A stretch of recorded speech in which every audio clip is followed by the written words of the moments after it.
States Army presents The Big Picture, an official report produced for the armed forces and the American people.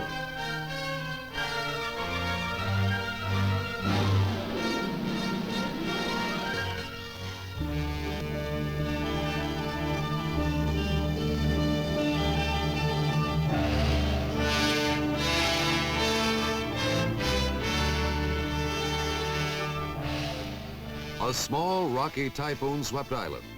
This is Okinawa, principal link in the Ryukyu's chain, which stretches more than 340 miles over the vast western Pacific from Japan to Formosa. Unimportant? Perhaps at first glance. But Okinawa's role in today's tense world is far out of proportion to her size. In area equal to half that of Rhode Island, Okinawa is a vital outpost in the free world's defense network, less than 400 miles from the coast of communist China.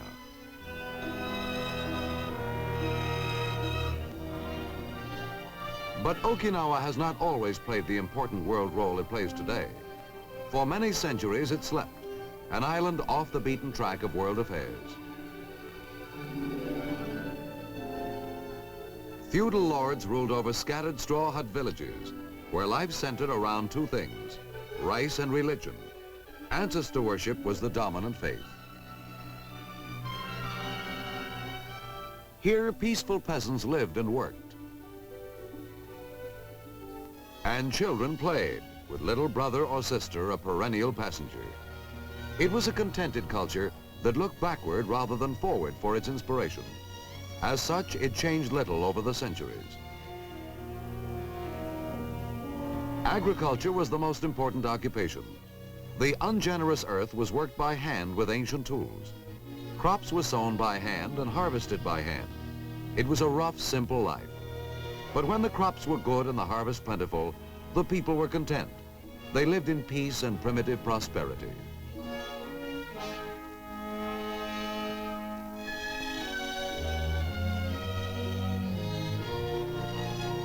The harvest occupied everyone. It was the women's work to separate the grain from the chaff. It took strenuous shaking to sift the rice kernels through a straw sieve, a method as old as farming itself.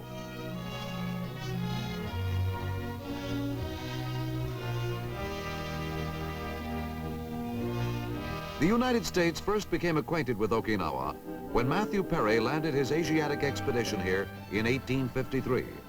Some of his men are buried here.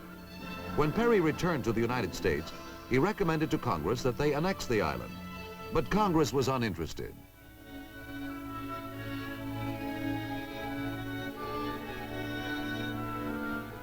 It was not until 1871 that anyone expressed further interest in the primitive little island. At that time, Japan incorporated it into her empire. The Japanese gave Okinawa their language and introduced the natives to the more advanced Japanese culture. The dance in particular became important, and the Okinawans, always an easygoing, friendly people, took pleasure in many celebrations featuring the highly stylized Oriental dance.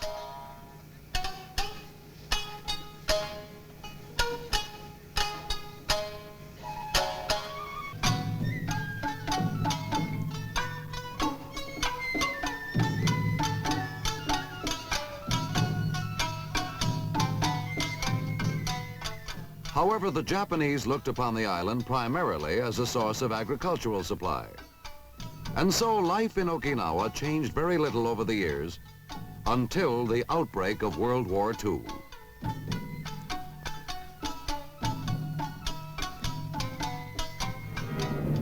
Vital to the Japanese defense, Okinawa had to be taken before our main attack on Japan could succeed.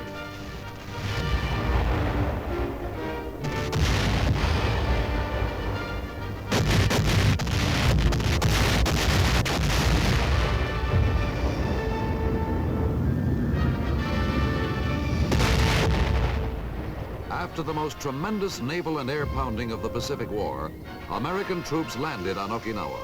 It was Easter Sunday, 1945. It was also April Fool's Day. It marked the beginning of the most bitter island battle in modern history. The Japanese defense turned out to be desperate. This was their last outpost, their last chance to blunt the American blow on Japan itself. they fought with fanatical fury.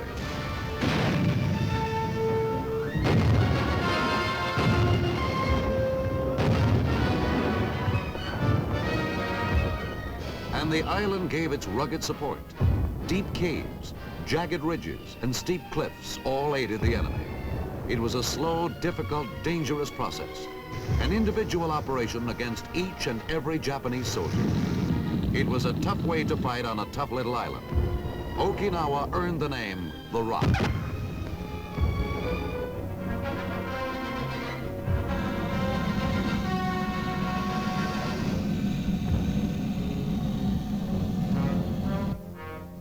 Six whole divisions took 5 full months to wrest Okinawa from Japanese control.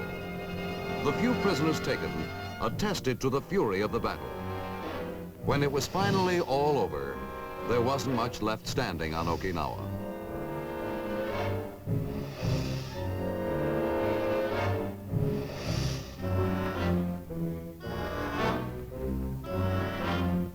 Naha, the capital, was a shambles. We had no time to fix it either, because the Rock was the staging area for the assault on Japan. But that assault never came. Suddenly and dramatically, the war ended. And when the Japanese surrendered, Okinawa was placed under United States jurisdiction. Okinawa, after the war, was a forlorn place. Equipment shot up during the fighting. And equipment piled up for the invasion of Japan lay around to rot and rust away. The Rock was forgotten.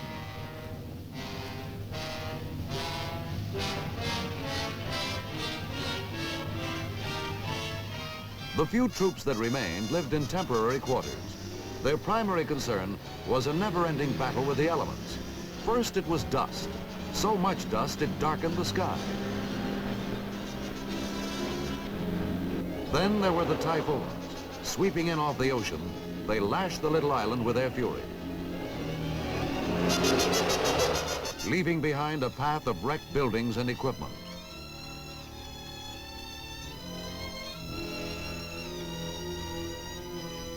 And afterwards, mud, bogging down everything to a crawl.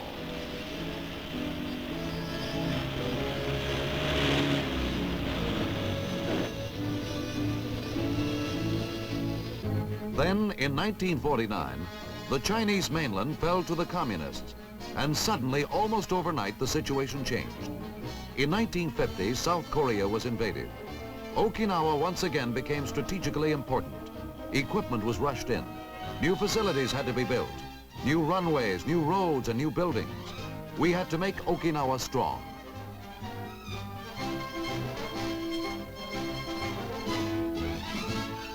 Air bases came first. We needed longer runways to accommodate bigger, faster bombers. Guided by Army engineers, Okinawans pitched in with a will.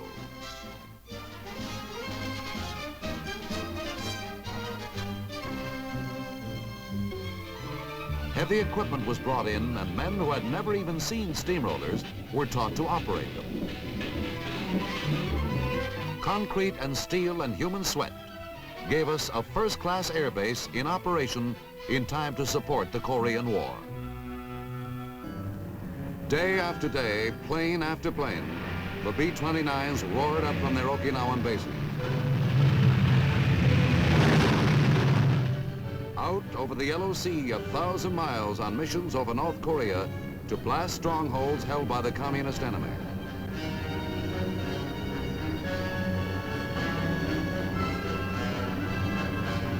The bombers fought their war from that important little island, Okinawa.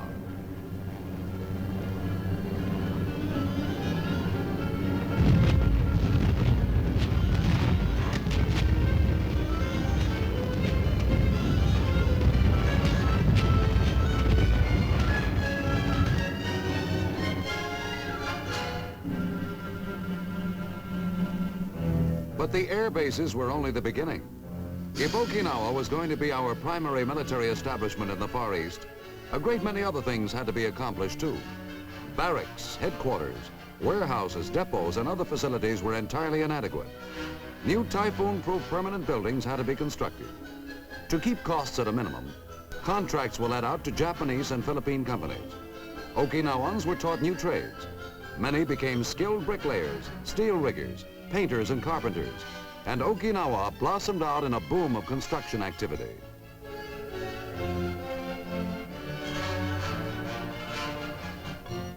Along with the purely military construction went the development of dependence housing. Attractive suburban areas were laid out and trim modern homes constructed. Now American kids play happily among the smart new homes of the servicemen's families. If a soldier's wife runs short of soap or breakfast cereal, there are modern American-style supermarkets with complete stocks of the same merchandise she might expect to find back home. There's even somebody to help with the grocery cart.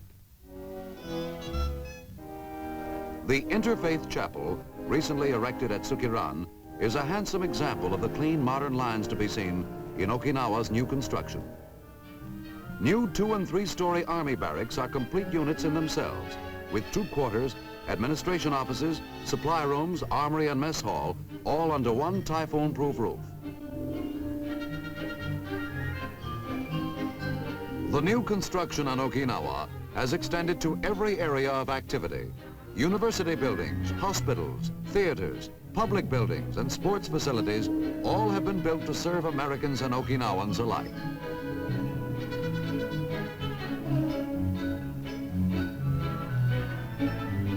Striking is the architecture of this island, and the beautiful RICOM headquarters building is perhaps the crowning achievement. A credit to Okinawans and Americans, it is a blend of the best in modern design and functional styling. This is a building worthy of any great city anywhere.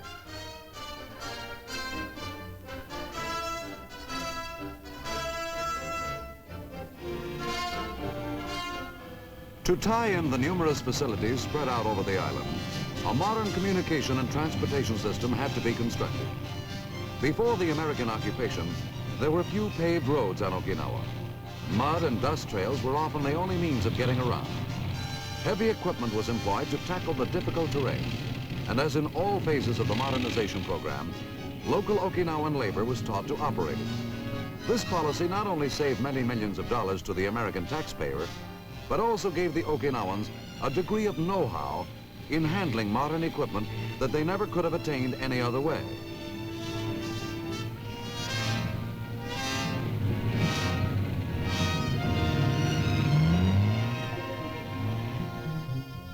And so together we built a modern highway system. Crisscrossing the island, it serves every important military installation as well as numerous native cities and villages. All the construction on the island so far has amounted to about as big a job as building a city the size of Indianapolis from scratch, all in a few years' time. But for the troops on Okinawa, it has not been simply a question of building a base. They must stay in the peak of condition. A field problem may last the night or begin before the sun is fully up. Men attached to the Army Special Forces load their equipment aboard the submarine Tilefish for an underwater demolition exercise at a nearby island. Soldiers in these units are trained in a variety of combat skills which particularly qualify them for specialized and often hazardous duty. They are typical of the versatile military strength on Okinawa, which also includes large air and naval forces, as well as the 3rd Marine Division. This practice mission calls for a pre-dawn landing on a training beach by swimmers from Tilefish. The men are carefully briefed before the submarine departs.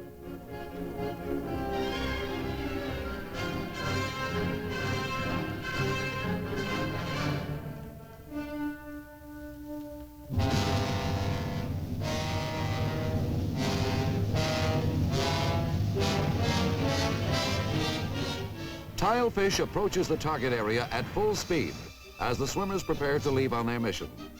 Carrying bags of explosives, wire and detonating devices, their objective is to destroy beach obstacles before a practice amphibious assault landing is carried out later in the day. Training such as this in Okinawa's rugged waters makes these men outstanding as versatile combat-ready soldiers. Split-second timing and physical endurance are both demanded by such strenuous assignments. Men in these units can be utilized anywhere in the Far East if an emergency requires. Into the water and into the beach, with only the fish for company.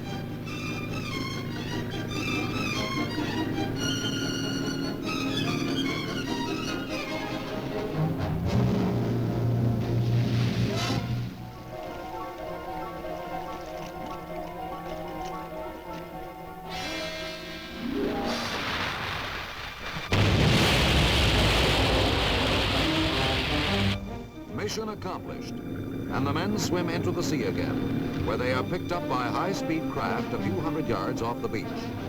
In combat, these men would help to clear the beaches of barriers which would normally impede infantry and vehicles making an amphibious landing.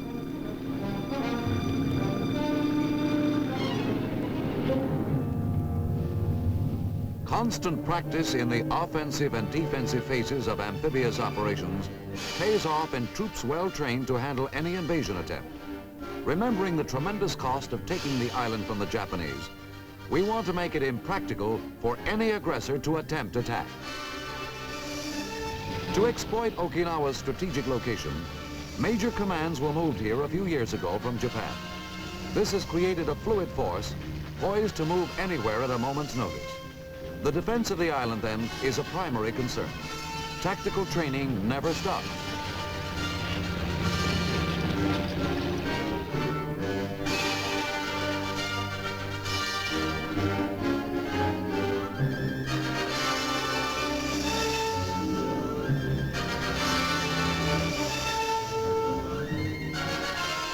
In these operations, new techniques are constantly employed and new equipment tested out under battlefield conditions. These assault vehicles offer protection to troops as they disembark. Only through this constant training are commands kept at top efficiency, and RICOM, the Ryukyu's command, intends to keep it that way.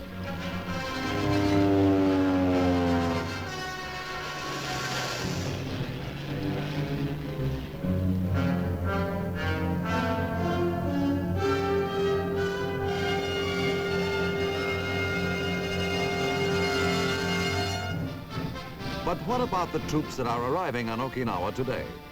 What do they find on this, our most important military base in the Far East? Personnel assigned to Okinawa today will find a modern community, in most respects very similar to many communities in America. They will find a place where they can settle their families and live as Americans and good neighbors in this Okinawan community.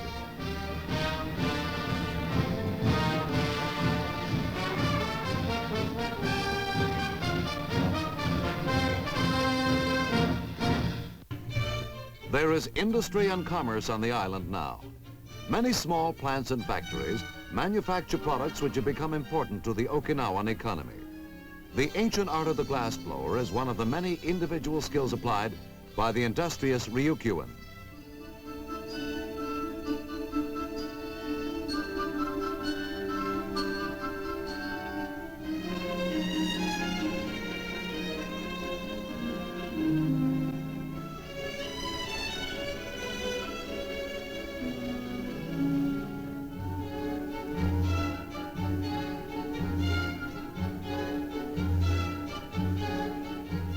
Products from these small industries are used locally and for export to Japan. Many lovely shapes and designs, both decorative and functional, emerge from the production line in this tiny factory. Restaurants like the famous Tea House of the August Moon are a booming business. The movies have become popular with both American and Japanese products shown. Today there is a native press, and outside the news building, Okinawans keep up with the latest world events. Democratic ideas have found hospitable soil in Okinawa, and citizens now elect their own legislature as well as most local officials. Here, Mr. Jugo Toma is installed in Okinawa's highest office, that of Chief Executive, while high-ranking Okinawans and Americans look on. There is a blending of the new and the old here, of the East and the West. Some sections of the island are reminiscent of any Oriental community with crowded streets and bustling commercial activity.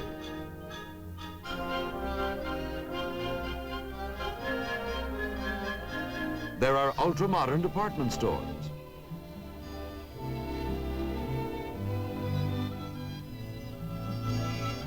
And here, halfway around the world from home, can be found all the products necessary to satisfy the wants of the American family.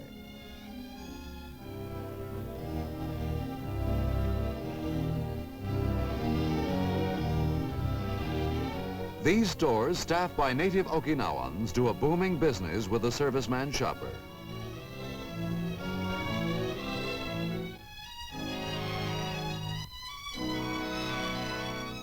On Okinawa, there are many enlisted men's and officers' clubs.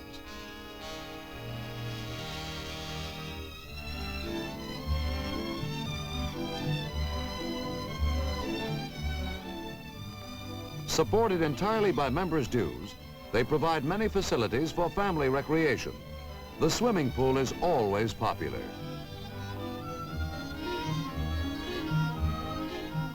There is an excellent golf course.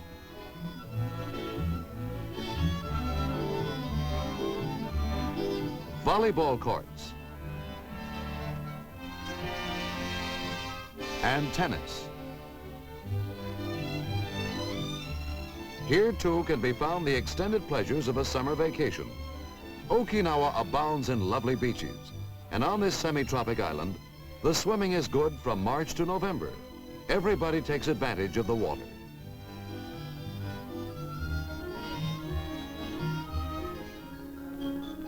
But how has all this activity affected the Okinawans? Under American guidance, the island has turned into a prosperous modern community.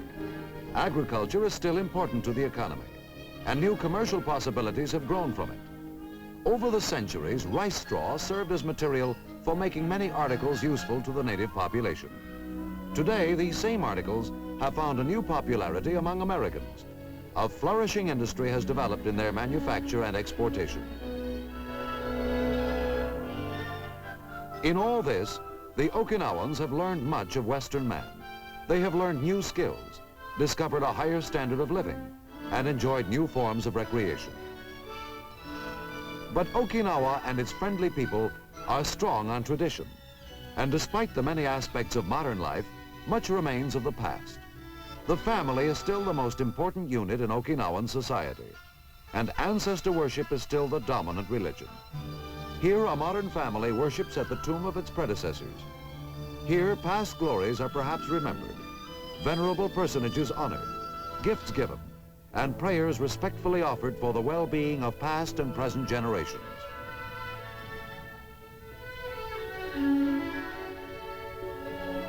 Inside the more elaborate shrines, the same simple ceremony pays respect to those who have gone before.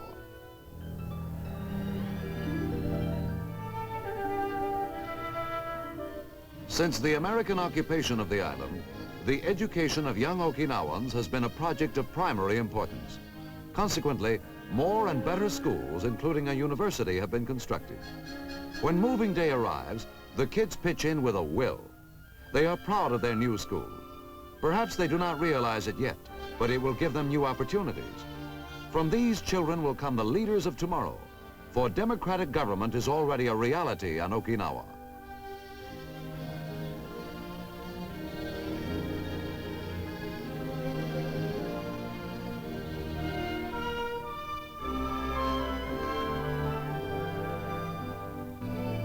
Many things in Okinawan life have changed only superficially under the American influence. Fishing, one of the oldest industries on the island, is carried on from a fleet of fast modern trawlers, which often travel far from the Ryukyus in search of a catch. The island's location in the modern air age makes it vitally important as a stop-off for commercial airliners on long trans-Pacific flights. Heavy air traffic is one more reason why Okinawa's future is brighter today than at any time in the island's long history. More than 100 years ago, Commodore Perry's expedition recognized Okinawa's geographical importance. Today, Pacific air travel is safer and more comfortable because of it.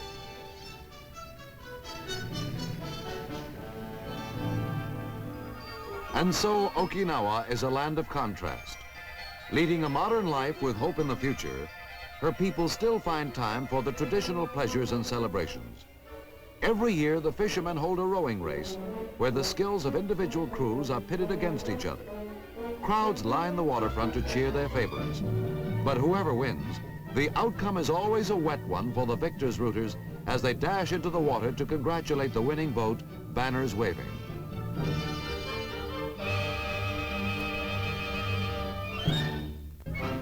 Like all people everywhere, the Okinawans love a parade. The 100th anniversary of Commodore Perry's visit offers both Okinawans and Americans a chance to celebrate. School is let out for the day, and thousands of kids parade through the streets of Naha, waving the flags of both Okinawa and the United States. Craftsmen of both nationalities test their skill in making colorful floats to dramatize the event.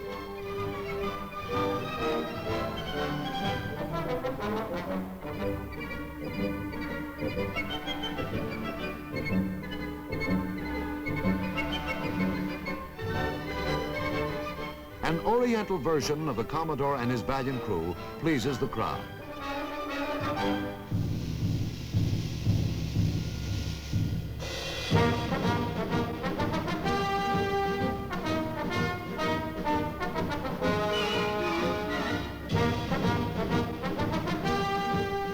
And so 100 years after Perry's visit, Okinawa's strategic location, duly noted by the Commodore, today makes the island one of our most important military assets in the Far East.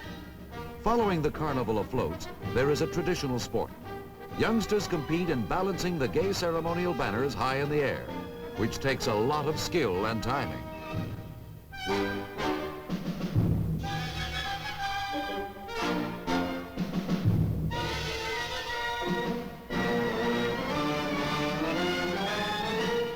Then it becomes our turn to celebrate. And in a similar way, the Army puts on its traditional show, the military parade. Its precision is a contrast to the carefree Okinawan spectacle, and also a reminder of Far Eastern tensions. For in this area of the world, where totalitarian aggression is a constant threat, islands of freedom like Okinawa must be kept inviolate. Under our guidance, Okinawa has progressed markedly and gained much. But no matter how much we do for the island and its friendly people, we will have received much more in return. For as President Eisenhower has stated, Okinawa Island is now regarded as a major defense bastion in the Far East, officially known to the public as America's keystone of the Pacific.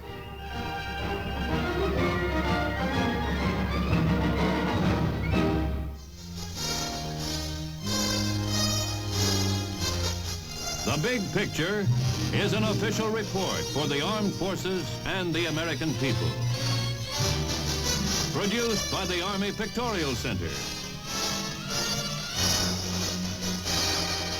Presented by the Department of the Army in cooperation with this station.